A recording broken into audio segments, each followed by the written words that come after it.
Alright, this is Joshua Monhay and I'm here with Elevate Lane County. We're here for another tour and today we're at PK Park. We're in the Emeralds. And with me is Ann. Ann, can you tell me a little bit about who you are and what you do here? Hi, my name is Ann. I am the Community Relations Director for the Eugene Emeralds. We are a minor league baseball team. So we work with Major League Baseball to give their players their first shot at playing in a professional league. So players come here, we do all of the business side of baseball. So we'll do ticket sales, concessions, sponsorships, the promotions that you see. I personally work in the community to build all of our relationships. Well, that sounds like a fun job. Yeah, it's very fun, really rewarding. Oh, very So cool. today we're going to take you on a tour of PK Park. So yeah. And the administrative offices too? Yeah. Oh, that Definitely. sounds great. Cool. Alright, so tell us, what do we have here? So this is our front office. On the other side of this wall is our ticket office. That's where people will buy their tickets, ask questions about the game, and is where we interact with the public. Okay. Back here is where the magic happens. We've got our ticket sales reps that will be working in here. We've got our sponsorships, picnic teams, event managers, food and concessions, assistant, and our general manager. Okay. So we work in this bullpen. We're very big on working together as a team. So this is definitely open communication. You kind of hear everything that's happening. You can build off people's ideas, easily get an answer when you need it. So it's really good communication. Very chaotic. Very chaotic, I can imagine. In a good way. So how do you if you had to focus or if you need to like really concentrate, how do you guys handle that? I'm just curious. No, that's a great question. I run over to the stadium and hide. Nice. No, we're pretty good. Very. You can put in headphones. Okay. It only gets really loud when people get on the phone and you have like 5 people on the phone at once. Okay. But it's pretty good, and there's enough places to hide. So we have different rooms for meetings, and then we do have the entire stadium where we can go for meetings. Okay. And give people a view of the stadium, plus try to entice them to come out to the ballpark. Wow, that sounds exciting. So where are we at right now? So this is PK Park. This is our home plate entrance. It's right off MLK Boulevard. It's the visual that everybody sees when they drive by. Okay. So we're gonna start in the tunnel. This tunnel.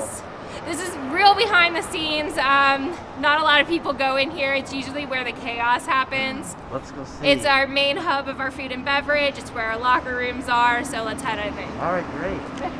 It's the most direct path Okay. to get to places. Our promo crew is running through here a lot because they have to get from one side of the field to the other, and they can't run across the field. Oh, okay. It's not that magical. This is to go under the field or is this under So this is the concourse that we're walking under. So this is the way to avoid the crowds Oh my gosh. when you have to get somewhere really fast. You guys should rent out those keys so people can get to the bathroom quickly. So our locker room's right here. Training room is right here for our players. Okay. This also has our food and beverage and like our ice machine, our walk-in fridge, and all of that. So right now it's set up for the University of Oregon. Okay. We do share our stadium with them. They have control right now, so their setup is different because our businesses are very different. Alright, so what is this? So this is our home locker room. This is where our players go before and after the game. They've got their own lockers. Right now it's set up for the Ducks. Okay. It's where they relax and hang out before they head into the game. Oh wow, they got couches and everything. Yep, huh? exactly. We try to take care of them because they're in here a lot. Oh, okay. And then you get to watch the game too a little bit. Yeah, so we'll have all of the different major league teams on sports just so that they can keep up what's happening and kind of see maybe if they need a call-up soon. Oh, cool. That's so nice. Well, thanks for showing us. Yeah, this. of course. So this is our training room. This is where players get taped up. They get nagging injuries looked at. They need sunscreen, lip balm. There will be weights in here during our season. So this is just another hub for them to take care of themselves. Okay. And so the people that work here, are they PTs or nurses or? So they're PTs. All of our trainers and athletic coaches come from our major league team. They go through They're all assigned by major league teams. They've got a background in strength, conditioning, physical wellness, PT, so that they can take care of every aspect of the player. Oh, so the team is assigned a position. Yep, every team is assigned a PT trainer and also a strength and wellness. Okay, so if someone was interested, they would need to kind of work their way up. Yep, same as if they want to be a regular physical therapist or a trainer or something like that. It's the same route, but you just apply for the jobs within the organizations and the sports team. And then you get sent to the different affiliates. Oh my gosh, and so they get a chance to kind of hang with the team and get to know the players. And they get to know them really well. They travel with them. They live with them. They really become another part of that team. So what is this area? So this area down here is kind of known as our food and beverage strip.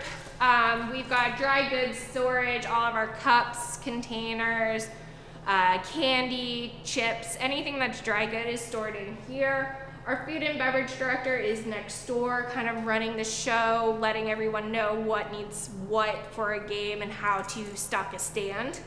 And so we've got 3 runners that kind of just run around the entire stadium, put on who knows how many steps a day while they run to the different stands to make sure they all have what they need to make everyone fed. And is that an entry-level job?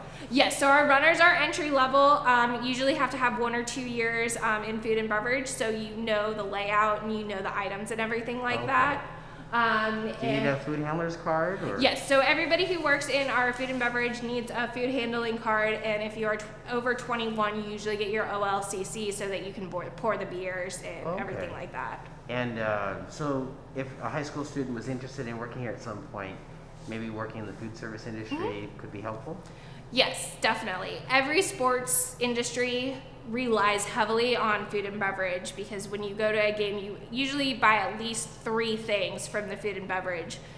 So it's a huge component and it's very versatile. You can't stand here and not ask about Slugo and how to get picked and everything. How does that all work? Yeah, so Slugo works with our promotional crew. They're the ones that work tirelessly to bring the different games, the Build-A-Burger, the Hot and Cold Cash, the Tug of Wars, all of those games. So those participants are picked before the game. We have our info booth on the Concourse level where if you want to play one of those games, you can go sign up. We've got all different age levels, and each game has its own specifics of how old you have to be, how tall you have to be. So you go up there with your guardian, or if you're over 16, you can sign your own waiver. And you get told what inning. So we plan all of that out the day before of what order we're going to go in. So you'll get told what inning to come up to the info booth, and then you'll get brought to wherever you need to be, whether it be first base, third base, outfield. And so Slugo kind of tags along with them through a lot of the games, and sometimes he has a mind of his own and he will wander up to the suites and throw popcorn down. You really can only control a bear so much. Oh, got it. Right now we are in Levi's Landing. This is one of the 2 picnic areas that we have. So we have a lot of different places you can enjoy watching the game from. You have our picnic areas on the first and third base side. Those are sold pre-game, so those are sold by our ticketing staff. We have a staff dedicated to selling picnics. We have our box office where you can get game day tickets, mini plans, or season ticket holders. So working in the box office, you would sell our game day tickets, and you sell those day of. Our ticketing sales staff will be working with their clients to make sure their mini plans, they have their tickets, they've got any extra benefits that they received, everything like that. Also on the outfield, you can see all of these signs. Those are sold by our sponsorship team. So they work in finding different ways to feature businesses. So it could be a sign, it could be a radio ad, it could be an announcement over the PA system. Don't they also have special events here too? Yeah, so we also have special events. We have off-day picnics where you can enjoy here. We've had a Wham Bam concert series. We have a bunch of different events. Usually we're open to anything. If you come and say, hey, I want to try something out, we'll give it a try for sure. Oh, that's so cool. And so for the events and for these activities and to support all this, what kind of positions are there? So we have game day staff that helps with making all the food happen. We've got our operations staff that will rearrange the picnic area to fit how many people are going to fit in there, how many tables, how many chairs you need. And of course, cleanup is always important because you want to make the best first impression. Okay. And those positions, you hire those regularly, or? Yep. So game day staff is definitely every day, every year. And then our operations crew works closely with Chris Bowers at making that happen. Okay. And is there any special skills or background people need? Not at all. We're pretty open. We like to hire young and then keep them as they grow up through high school and college for sure. Oh, okay. All right, so where are we now? So this is our main concourse level. This is where fans mill around. We'll have our food concessions, our Prince Puddlers, Dugout Diner, our beer kiosk. We'll have our first aid up here as well, our information booth. Just kind of directing everyone where to go. So this is kind of like the hub of everything. Exactly. This is where you all know very well. So yeah, we've got most of our workers will work up here. If it's in food and beverage, our ushers will be working the stairwells, answering any questions, helping out with that. Our information booth is always there to help give directions, answer any questions you might have. So yeah, it's a little different now, but once it gets to this season, that's what you'll be used to. Yeah, I was gonna say it's missing quite a few people right now. It's missing a few things, yeah, definitely. It's a little bare bones. And can you tell me a little bit about ushers? How does that work? Yeah, so our ushers, we've got ushers at every row and section to help you find your seat, help point you in the direction of the bathroom or where to get a hot dog and everything like that. They're really just a friendly face to help point you in the right direction. Also, if you have an issue down at your seat, you spill a beer or something like that, they're the ones who will come and help you out. And you hire them per season, or is that? Yep, so we hire them every season. I do like to keep my ushers around because A, they become really well known with our fan base, and it's nice when I have someone giving directions that they know where everything is. Yeah, I have to say the few times I've been here, the ushers have been extremely helpful and very courteous. I really appreciate it. Awesome. Yeah, so they try to stop people from going down when the ball is in play so they don't get hit by a foul ball. And kind of just make it a little bit more pleasant for those sitting in the seats too. So getting hit by a foul ball makes for a foul time, right? Yeah, not great for sure. Now, I don't really need to ask where we are, but I'm going to because I've done it in every place. But where are we right now? So we are on the suite level. This is, in my view, the best view in the ballpark. You get the high up look. You also get to see everything happening on the concourse and everything like that.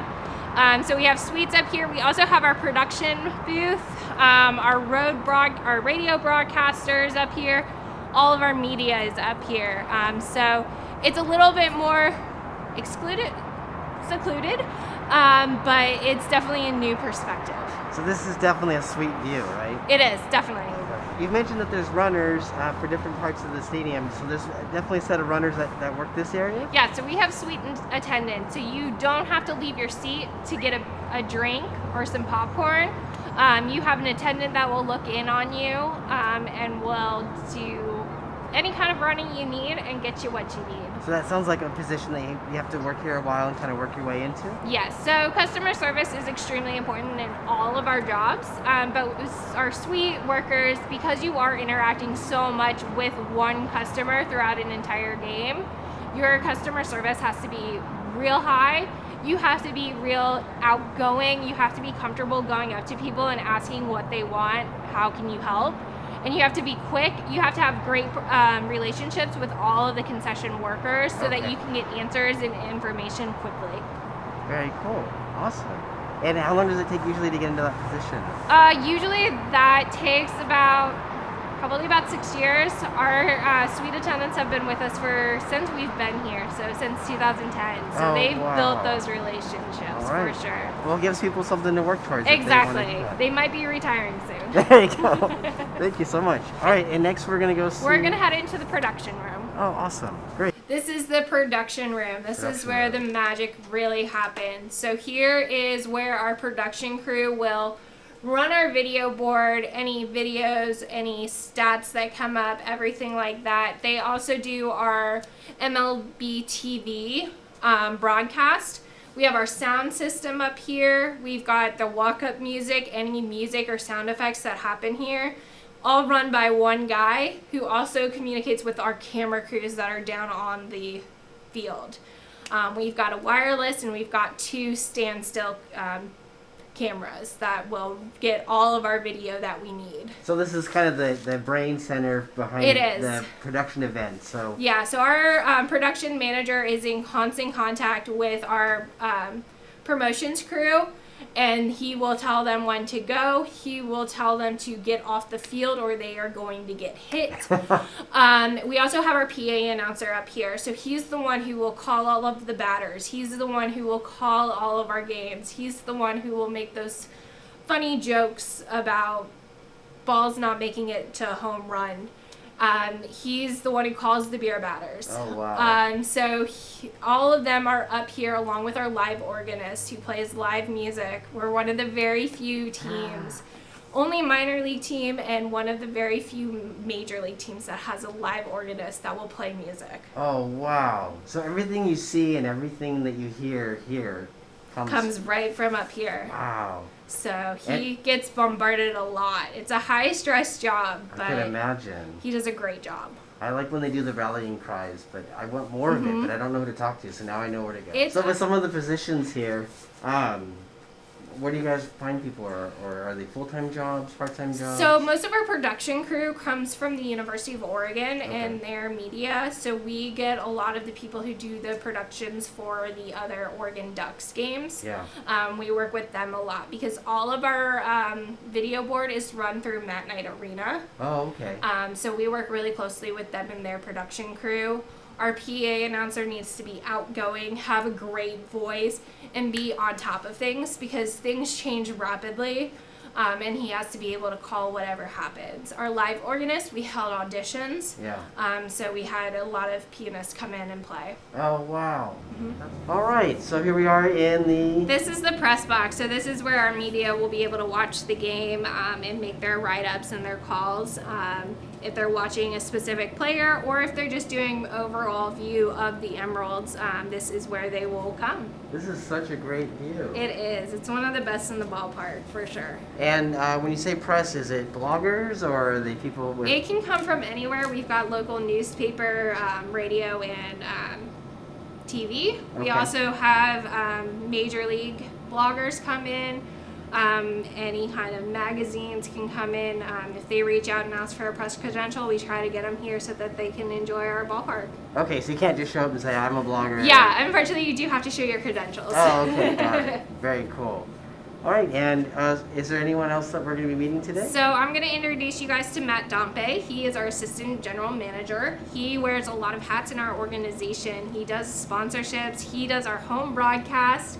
He also does a lot of our finance parts of things, so he can give you a background in a lot of different places. Oh, very cool. Can you tell me a little bit more about what you do and some of the highlights of your job, maybe a low point and then a high point? But before we get into that, we probably should introduce Matt. Now, who are you? What do you do here? I'm the assistant general manager for the Emeralds.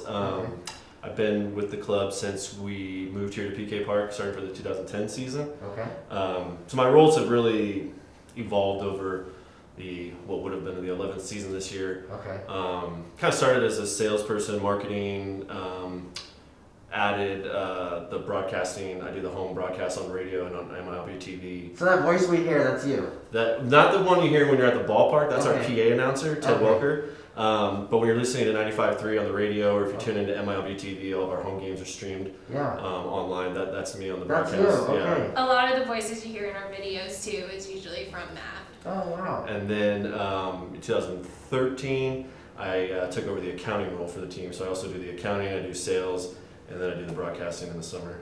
Wow, that sounds like a lot of different things that you do. What kind of training did you get to do that, or how did you... I mean, like anything, you just kind of learn on the fly. I mean, especially with, the sales part of things. When I was in college, I did a number of internships that kind of got me ready to start at like the entry level sales position in minor league baseball. But then coming here, the broadcasting, I literally, in 2011, our broadcaster had to leave with a couple weeks left in the season. So we needed somebody to go on the final road trip to Yakima in Vancouver. So I raised my hand and said, I want to do broadcasting. That sounds fun. Oh, wow. And they've never been able to take the microphone away from me since. Oh, wow. He just wants to get away from the Concourse. So I mean, really games. just... he just wants to Sorry, hide guys, from I have to everyone. travel. Yeah, exactly. Yeah. So I mean, the learning or the education or the training for that was just watching baseball my whole life and being a huge baseball fan. And then taking over the accounting, I had a minor in accounting at college, but didn't really have a ton of experience, but our accountant was leaving. Again, I kind of just raised my hand and just learned on the fly. Wow, and I think all of that kind of helped you for becoming an assistant general manager, or were you already general manager at that time? I don't know how the chronology of things gets a little cloudy between 2010 2015. Okay. But I think I was the assistant general manager because I was one of the senior level, Got had it. worked in minor league baseball for so long, but certainly doing the accounting things really allows me to see, everything that's going on in the business and really just is Help make dollars and cents of it all. Exactly, literally. Yeah, That's great. Out in the community. Yeah. So what, kind of talking about your role in the many hats that you wear, what are some highlights of some of the work you get to do? What's the fun stuff? I mean, there's the work you have to do, but what's some of the fun aspects? I mean, the most fun things to me are in the off season. The most fun thing is we sit around the table probably 3 or 4 times a week where we'll have like an hour and a half long. We call them promo meetings, where we're coming up with all those promotional ideas, what giveaways we're going to do, what different theme nights we're going to do. So that's really fun. We're just hanging out, throwing out ideas and brainstorming. And then personally, as a huge baseball fan, getting to broadcast baseball games is just an amazing, honor, to be honest. There's not that many positions in the United States of America that you get to announce professional baseball. So being able to announce the 2016 and 2018 championships when we won here at home. Oh, wow. 2016, we hadn't won in 41 years, which was the longest streak of futility in minor league baseball. So being able to break that here at home and get to announce it. Didn't the Cubs have a pretty long? The Cubs had a really long one. It was 108 years, and they actually broke it. I actually looked it up like last week. It was 50 days after we broke our 41-year streak. Oh, They broke okay. their 108 years. So it started with you guys. It kind Yeah, of helped no, It others in did. that It went first from week. us to Myrtle Beach Okay. to the Cubs. It's like when you're trying to open up like a pickle jar. We loosen it for them, and they just popped it open. Because everything I know about sports is superstition kind of. Yeah, absolutely. Yes. We actually, the Especially beginning of that baseball. year, remember we did a promo called Reverse the Curse, and we gave out these T-shirts, and there were all these different things that happened to the Cubs. One of the famous ones was that a fan in like the 30s